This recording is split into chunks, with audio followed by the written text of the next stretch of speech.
नमस्कार, सगळ्यांचं स्वागत आहे ऍडव्हान्स ऑप्शन चेनच्या चॅनल वरती। तर आता आपण करणार आहोत निफ्टीचं अनालिसिस। तर सकाळचे 9:30 वाजलेले आहेत। तर आपण सगळ्यात पहिलं बघायचं शिफ्टिंग काय दिसते, तर शिफ्टिंग रेजिस्टन्स साइडला दिसते 23,400 वरनं 23,300 ला, ती 9:23 झाली आहे। तर या शिफ्टिंगला आपण कन्सिडर करणार आहोत, म्हणजे 23,400 ला इथे रेजिस्टन्स होता, तो शिफ्ट झाला 23,300 ला। आता येऊया सपोर्ट साइडला। सपोर्ट काय दिसतंय, तर 23,400 वरनं 23,300 ला 9:16 तर या शिफ्टिंगला आपण कन्सिडर करणार नाही, कारण 29 नंतरची आपण शिफ्टिंग कन्सिडर करतो।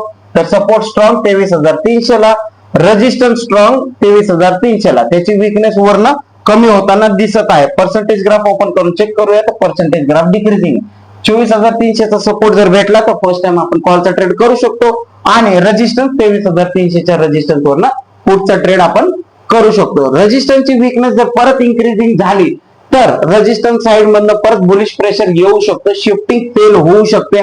तर मार्केट 23,500 पर्यंत किंवा 23,500 ला जर विकनेस दाखवली तर 23,400 च्या रेजिस्टन्स पर्यंत मार्केट ट्रॅव्हल करू शकतो। ठीक आहे, व्हिडिओ आवडला असेल तर लाईक शेअर सबस्क्राईब करायला विसरू नका। भेटूया पोस्ट मार्केटमध्ये। धन्यवाद।